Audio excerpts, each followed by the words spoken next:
Life doesn't pause when you're sick. Vaccines against respiratory illnesses can help protect you and give you more playtime with your best friend.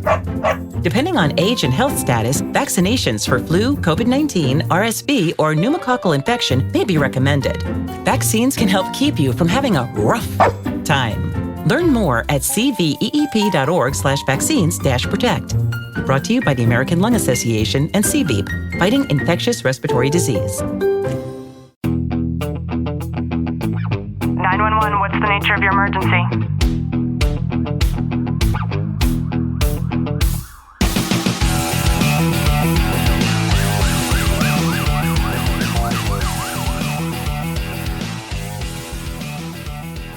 Welcome back to the Tactical Living Podcast. I'm your host, Ashley Walton, joined by Sergeant Walton. Glenn, how are you? I'm good. We hear it all of the time when it comes to couples who are struggling, that many times it might feel like you're living with somebody who's more like a roommate. Yeah, that's that argument that it's a regular kind of thing that comes up, and it's easy to really fall into that pattern with one another. There could be a lot of reasons why this happens, but for this episode, let's just focus on the concept of a first responder or an armed service member who maybe comes home, their body physically walks through the door, but their mind and their emotions are still behind and at work. Yeah, being able to separate those two, it takes work, and it definitely becomes a struggle that I think many of us deal with on a regular basis. And that's why it's finding different avenues of being able to be home and be present with one another, and not just as the roommate mindset but being able to express your love, your being with your family when you're with your family. Another thing too is some people don't quite understand when I express my curiosity in the breaks or the cracks in a marriage in particular.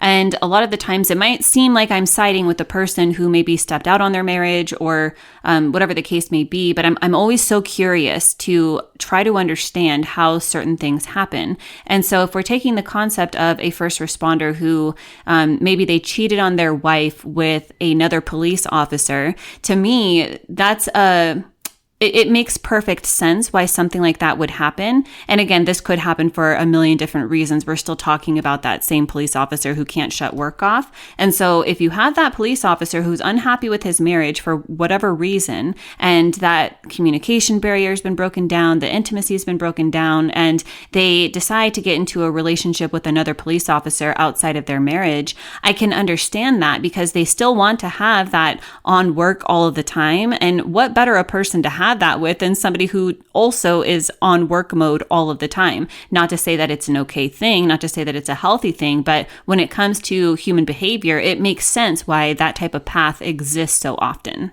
Yeah, and when you're around those same people, like it's out of the ordinary for those individuals, and it's one thing. It's that's where I think not having that home work life balance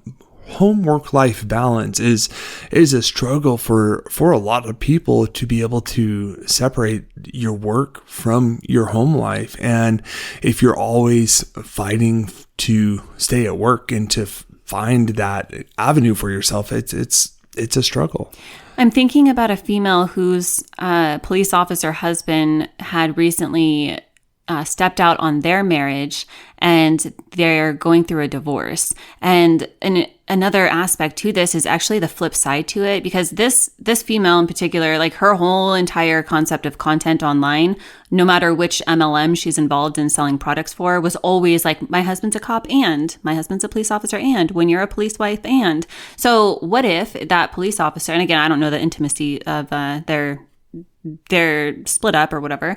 But what if that police officer wanted to be able to turn it off and he comes home and his wife is all about that thin blue line nonstop? That's not going to allow that police officer to be able to have the ability to tune out work completely, and then to make sure that he's not just coming home and then giving you the leftovers of his energy.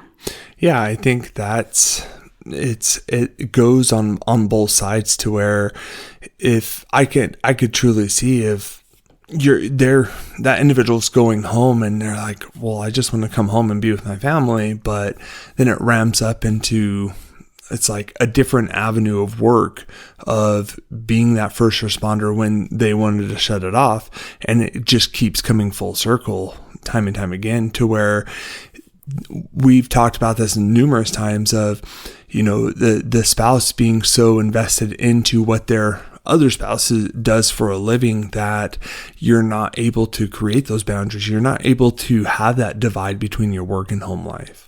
Yeah, and the psychological concept that I want to talk about today is actually emotional attunement. And there are times, despite how long we've been married, where Clint, you and I might have this turned on, and sometimes it's turned off. And I think a lot of the times that has to do with what each of us have going on in our individual schedules and how good or how bad we've done at making sure that we're reconnecting and recalibrating things. And emotional attunement is the ability to just be aware of and then understand and respond to one another's emotions, but in real time.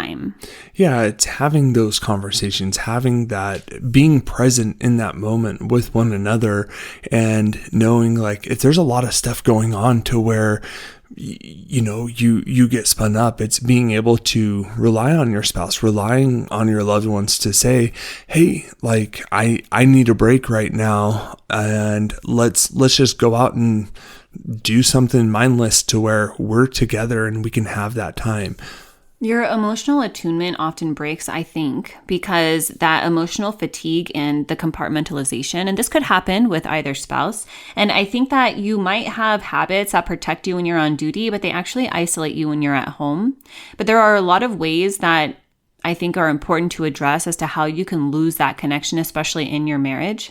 And I think that when you're a police officer and you're on that duty mode and it never has the ability to be able to turn off, you're at home, but you're still scanning and you're protecting instead of participating. That is a big sign that something needs to probably change.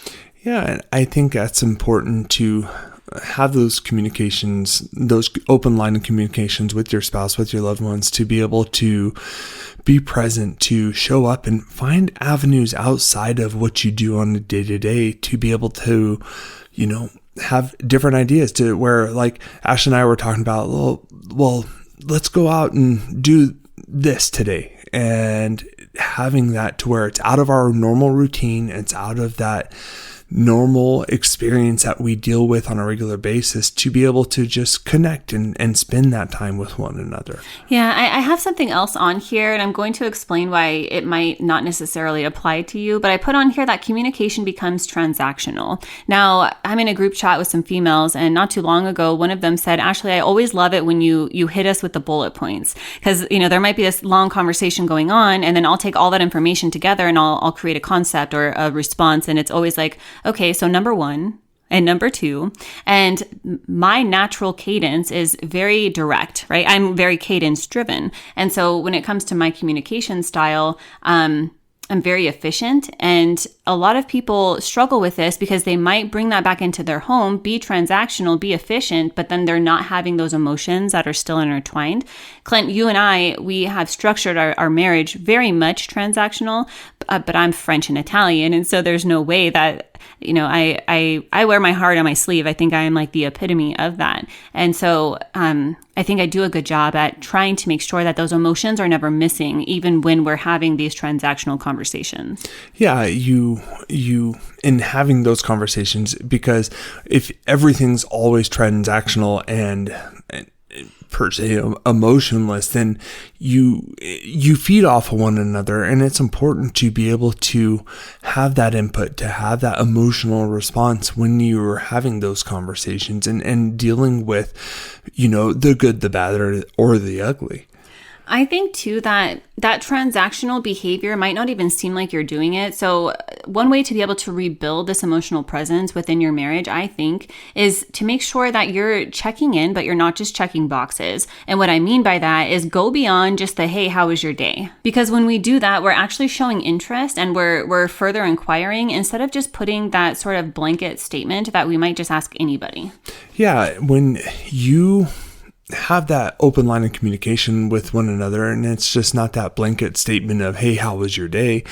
And you're actually invested, you're talking with one another and going deeper and having that conversation of, hey, how was your day? Oh, what was so bad about that? What was so good about it? And having this like deeper emotional response from one another, like you're going to start connecting more. Yeah, and we have another group chat with our best friends, and something that one of them has been doing lately is these like words of affirmation. And I've been loving it because that's like my thing, right? Positivity and just having something more than, hey guys, have a good day today. So that's an example of kind of taking it one step further in your intimate relationships. And I think too, you and I, Clint, we send each other these long emails every single morning that we're not together of love and appreciation and what we identify that the other person has done to support us and contribute to our lives together. And that's been consistent for such a long time now.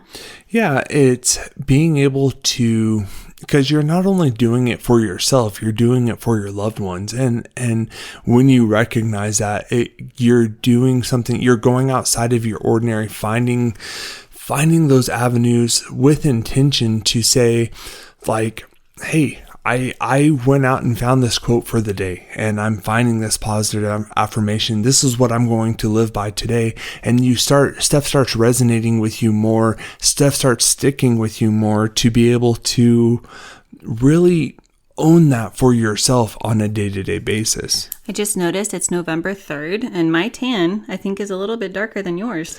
But I do have to say you're on my upper arm, so let's see. Yeah, it's pretty dang close. I hope you've gotten some value out of today's episode. If you have, do us a favor, drop a review, subscribe down below, and as always, know that I'm sending you a long, tight hug from my home to yours.